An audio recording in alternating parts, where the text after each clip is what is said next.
is to protect the rights of victims of the disaster after what's described as inefficient compliance with public ministry recommendations. At least 13 people were killed when billions of liters of toxic sludge swamped villages below the dams. And Asian stocks are trading higher today, but still heading for their biggest weekly drop since September. The MSCI Asia Pacific on course for a third weekly decline as the commodities rout rolls on. OPEC says output reached a 3-year high last month. Investors are now awaiting China's retail and production data that is due at the weekend. Let's go back to Juliet now with more on the markets. So same bit of red, but Japan bucking the trend, Jules. Yes, Yvonne. The Nikkei going on a lunch break, but look at that, a nice pickup there, up by 1% after a pretty tough week for Japanese investors. In fact, the Nikkei down by about 1.5% over the course of the week. 3 very heavy days of losses, so nice to see a little bit of a rebound there.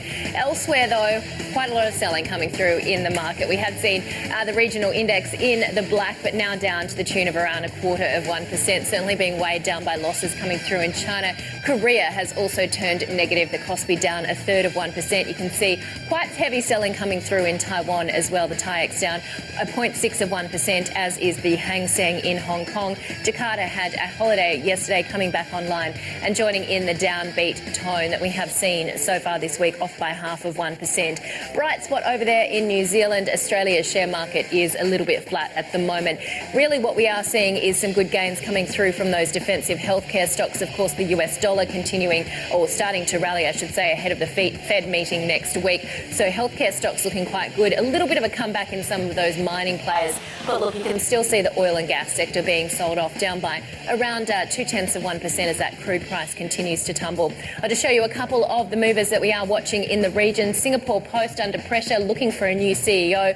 Bank of China in Shanghai coming under pressure too. But a little bit of a rebound in Santos. It's been a terrible week for Santos investors. Yvonne, its share price down almost 17% in Sydney this week. Chinese economic data due out over the weekend is likely to paint 2 very different pictures. Let's bring in our China economy editor, Malcolm Scott, right now. Malcolm, so tell us about what these figures, what are we expecting coming out this weekend? So it's the big report on November's activity, and we're expecting a lot of strength in retail. In fact, the strongest reading this year. We're looking for an 11.1% increase from a year earlier. That's according to the median forecast of economists we've surveyed. By contrast, we're looking for industrial output to remain fairly sluggish around the same levels that we saw last month, which was around that weakest level since 2008. And on the investment front, which has been a key pillar of China's economy, that slowdown keeps going. We're looking for a year-to-date figure of 10.1%. That would be the slowest rate since 2000. And, you know, this whole week we've seen kind of a slew of mixed data, slow data for sure. I mean, the soft trade report, that was a big thing with exports falling once again. What's the overall health now of the economy as we wrap up the year? It doesn't look too healthy. Then again, it doesn't look too bad. What we're seeing, though, is that any hopes for a fourth quarter bounce seem to be fairly well dashed by now. There had been talk that maybe the fiscal stimulus, maybe the monetary stimulus would start to kick into the economy and we'd see a little bit of a pickup. That doesn't seem to be happening, at least according to the data so far. The other one we're watching for, it's could come today, it could come Monday, it could come Tuesday, we're not sure yet, that's the credit aggregates. Now, there was a surprising lack of new lending last month, or I should say last reading, so in October. A rebound in November is forecast by economists. That could be a good sign for the economy. Okay, what are we thinking for 2016 then? What's the outlook on that? Overall, economists are expecting this grind lower to continue. The views are mixed, though. Will the stimulus start to kick through? Will there be a little bit of a pickup? Or will the property overhang linger?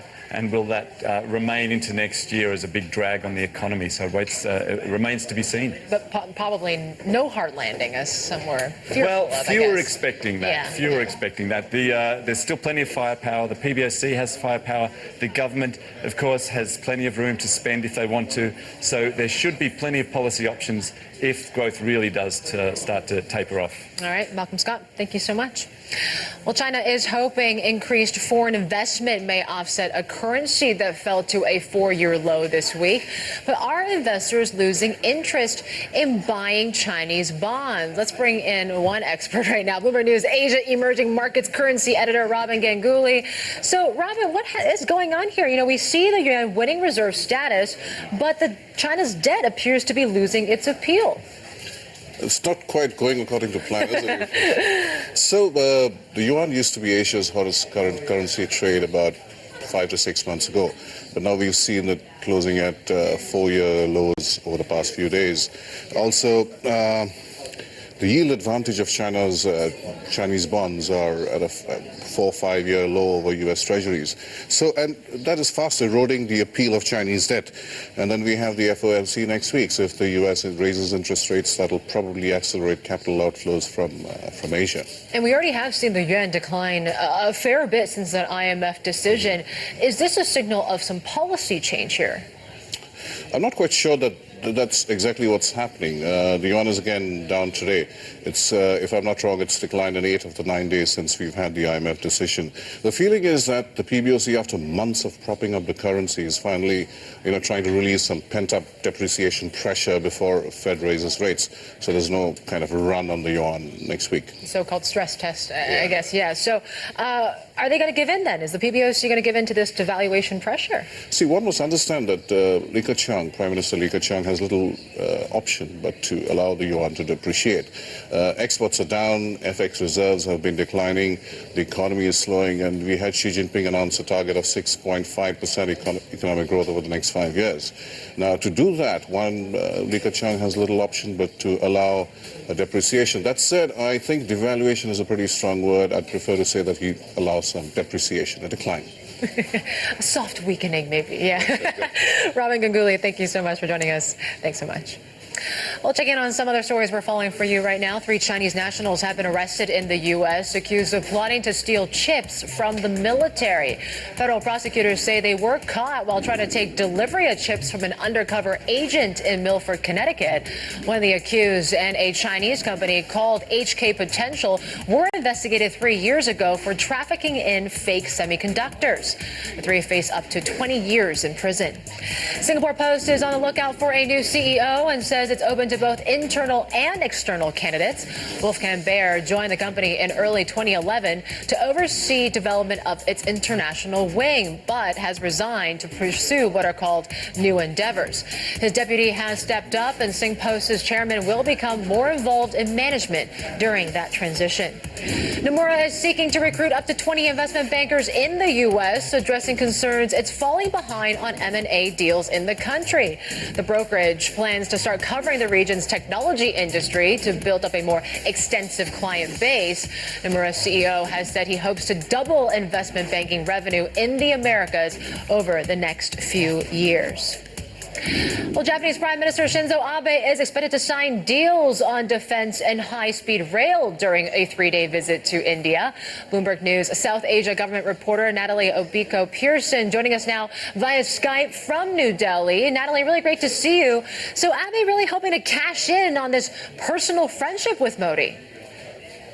This is a trip where we're really expecting this incredible chemistry between Abe and Modi to start to pay off. The deal that everyone's going to be watching for is the project to build India's first high-speed railway. This would be a coup for Japan. It lost out on a similar project in Indonesia to China recently. For India, it's incredibly important economically. It would link the financial capital of Mumbai with Ahmedabad, a major city in Gujarat, Modi's home state. Another deal that we're expecting to be announced is an agreement for greater defense equipment cooperation between the two nations. India and Japan have already been drawing closer together militarily, holding joint exercises. So this would be an extension of that. Yeah, it seems like the relationship has been the best it has ever been, it seems like. What's drawing India and Japan closer together? Well, aside from this chemistry between Abe and Modi, there are 2 major reasons. One is China. Both countries share apprehensions about China's expansionism in the region. Japan, of course, has been sparring in the East China Sea with China. India has, tensions that date back a long time with China. They've got a war along their northern border. And more recently, China's expansion into the Indian Ocean region, where it sent submarines to Sri Lanka and also has helped build ports in Pakistan. So that's a geopolitical reason. The other reason is that they actually make very good, they make very good investment partners. India has incredible needs in its infrastructure sector. Japanese companies are traditionally very good at building those types of projects.